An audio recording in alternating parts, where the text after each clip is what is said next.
God is empty, just like me. A single line that fueled a sonic revolution on Mellon Collie and the Infinite Sadness. How did Billy Corgan channel his self-loathing into a track that redefined the Smashing Pumpkins? And what made it resonate with a quote-unquote messed up generation? Join us to explore the history and heart of Zero. Hi, I'm Andy Fenstermaker, host of Poetic Wax, a weekly music history series and podcast where I dig into the record collection I've been building since the 1990s and explore the sometimes little-known history of a band, album, or song from within. Emptiness is loneliness, and loneliness is cleanliness, and cleanliness is godliness, and God is empty, just like me. This haunting lyric with nihilistic undertones from Zero by the Smashing Pumpkins hit me like a tidal wave the first time I heard it. I still remember the exact moment. October 23, 1995. I was in my bedroom, a tape cassette rolling in my black boombox, capturing the band's live performance at the Riviera Theater in Chicago. It was the release party for Mellon Collie and the Infinite Sadness, broadcast to alternative rock stations nationwide, and I was hooked.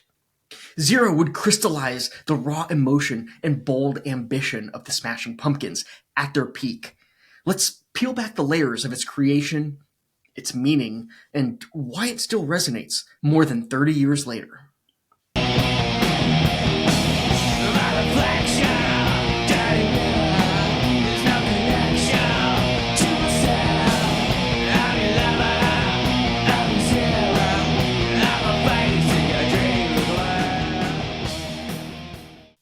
Released on October 24, 1995, as part of the sprawling double album Mellon Collie and the Infinite Sadness, Zero was the third single from this monumental project.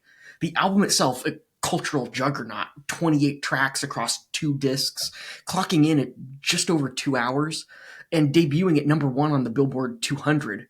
Well, it was a daring leap for a band that had already broken through with 1993's Siamese Dream.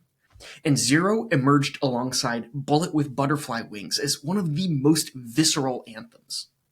The Smashing Pumpkins were riding a wave of creative evolution by the mid-1990s. Formed in Chicago in '88 by Billy Corgan with James Iha, Darcy Retzky, and Jimmy Chamberlin soon joining, they'd moved from the alt-rock-centric Gish to the polished, dreamy shoegaze-tinged Siamese Dream. But with Mellon Collie, it was something completely different. Something else entirely. A sprawling tapestry blending aggression, melancholy, hope. Corgan envisioned it as a defining statement, once calling it the wall for Generation X, referencing Pink Floyd. Zero, the first song recorded for the album, set the tone for its darker explorations. Historically, 1995 was a peak moment for alternative rock. The grunge explosion of the early 90s, spearheaded by Nirvana and Pearl Jam, had given way to a broader, more introspective sound. The Smashing Pumpkins, alongside bands like Radiohead and Nine Inch Nails and Beck, were pushing boundaries in different ways, reflecting a generation grappling with identity and disillusionment amid economic booms and cultural shifts. Mellon Collie captured this zeitgeist, and Zero distilled it to its rawest sense. Musically, Zero is deceptively simple, yet powerful, built on a chugging, distorted riff with 6 rhythm guitars, including 2 12-string acoustics. Corgan's production, alongside Flood and Alan Moulder, gave it a primal immediacy, contrasting lush orchestrations of tracks like Tonight Tonight and 33. Released as an EP on April 23, 1996, it peaked at number 9 on the US Modern Rock Tracks chart, and number 1 in Spain and Canada's Alternative 30, cementing true global impact. But let's look at the story behind the song itself. At the heart of Zero is Billy Corgan, a songwriter wrestling with his inner world, something that we saw in Today from Siamese Dream. In a 1997 Guitar World interview, he described the song as, quote, a distillation of pure self-loathing. a raw outpouring of the emptiness and disconnection that he felt during Mellon Collie's creation. He wrote it in a single night, the lyrics spilling out as a mirror to his psyche. Let's look at the lyrics. My reflection, dirty mirror. There's no connection to myself. I'm your lover. I'm your zero. Corgan's reasoning behind Zero was deeply personal. By 1995, he was navigating the pressures of fame after Siamese Dream's success, feeling alienated by the rock star persona thrust upon him. And in a 2022 Guitar.com interview, he reflected, saying, Mellon Collie was my way of saying, quote, I'm gonna hide behind this personality of Zero, end quote. He continued, it allowed me to be somebody that I was, but wasn't courageous enough to be on stage. The Zero persona, embodied by his shaved head and iconic black shirt, was a nihilistic shield, a way to externalize his struggles with identity and self-worth. The song's meaning delves into existential territory. Lines like emptiness is loneliness, and loneliness is cleanliness, and cleanliness is godliness, and God is empty just like me, twist a puritanical proverb into a meditation on spiritual and emotional voids. Corgan later explained this in a 2012 Rolling Stone Q&A, saying it reflected, quote, a messed up generation caught between nihilism, sentimentality, and epic hope.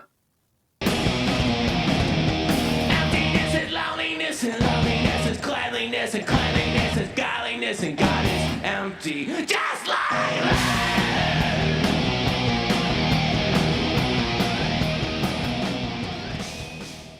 It's not a rejection of faith, as he would explain in the liner notes of the 2012 box set, but a confrontation with his own hollowness, a theme that resonated with fans feeling similarly adrift. This was lost a bit on the fringes, and he would be confronted from time to time, off stage, after shows, and the like, with people of the religious sort confronting him as being godless, which was completely counter to what the song was about. I have here the full book insert from Mellon Collie and the Infinite Sadness 4LP box set, and I'm going to read a little snippet. I did not know then that I would become the song, and the song would become part of my assumed identity. The tossed off God is empty just like me brought the God-fearing and hell-loving out to hound me for a few years in various backstage parking lots, trying their best to convert me to a God and savior I was already sold on. Most seemed disappointed that I didn't put up more of a tenacious fight beyond my saying that one lyric does not make a man nor show the depths of what he believes in his heart. And these feelings of nothingness were not new to Corgan. In another episode, I dig into the dark history of Today off Siamese Dream, but even then it dated back much, much further. Childhood, and his hyper-awareness of being different and made fun of as a child for a large birthmark that covered the entirety of one of his hands. He opened up about it more recently, and here's a clip from TikTok of Corgan discussing that birthmark. Even today when I sit, I'll put my right hand over my left hand to cover my hand. I don't wear often short sleeve shirts. You'll find very few photos of me where you can see my birthmark quite clearly. I learned to sit like this so that people wouldn't see my birthmark. I'm left-handed, so my natural thing should be to sit like this.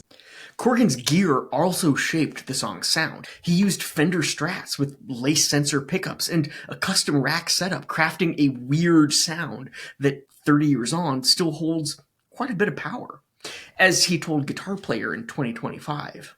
This sonic aggression amplified the lyrics' emotional weight. This gear would also relate to the attire.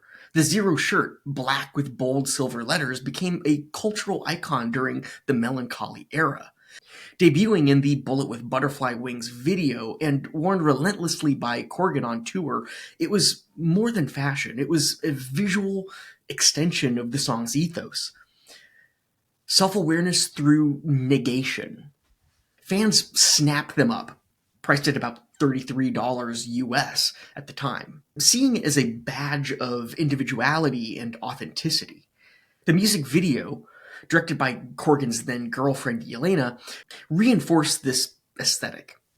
Set in a decadent Roman mansion, it juxtaposed the band's stark black attire against vivid, wine-stained decadence, a cinematic nod to the song's themes of detachment amid excess. Corgan has opened up about the Zero aesthetic and the song's greater meaning. Here he is discussing the concept behind the song and the shirt that he wore. I kept being told I wasn't attractive enough, I wasn't this enough, I wasn't that enough, and so I thought, fuck all you all. I'm going to negate myself. I'll shave my head, and I literally will put across my chest, I am nothing. Is that when you first... I remember when you shaved your head, and I was shocked. Yeah, it was like literally like, okay, I will blank myself in front of you. Yeah, and you were kind of always judged by how you looked, and people were commenting I've been hearing it my whole life. Yeah, right. It's a weird thing. Because, I mean, like most people don't know, I have this massive birthmark on my arm. Right. So when you're 5 and 6, and kids are like, oh, if he touches you, you die. Right. I mean, this little kid, that's like a hard thing to fathom. Right. Know? Is that what the other little kids would say? They see a birthmark on your arm, and or they'd say, oh. Did you get burned in a fire, or do you have a disease? Zero remains a cornerstone of the Smashing Pumpkins' legacy. The critics lauded its stripped-down aggression and thematic boldness, with Spin calling it a standout on an album that captured the spirit of the times. Its influence echoes in the band's later works, like 2023's Autumn, a sequel to Mellon Collie, and in Corgan's recently announced upcoming opera adaptation with the Lyric Opera of Chicago set for November of 2025. For listeners, Zero is an invitation to confront the big questions: identity, purpose, existence. Its raw honesty and sonic punch still captivate, proving its timelessness, and you counter it with that black-clad decadence from that mansion in the video, and you get the sense that he is shunning the oligarchy of today, 30 years prior to it crashing home in 2025. As Corgan said in 2012, quote, "We made something that was more about capturing the spirit of the times than worrying about making a perfect record," end quote. 30 years later, that spirit 100% endures.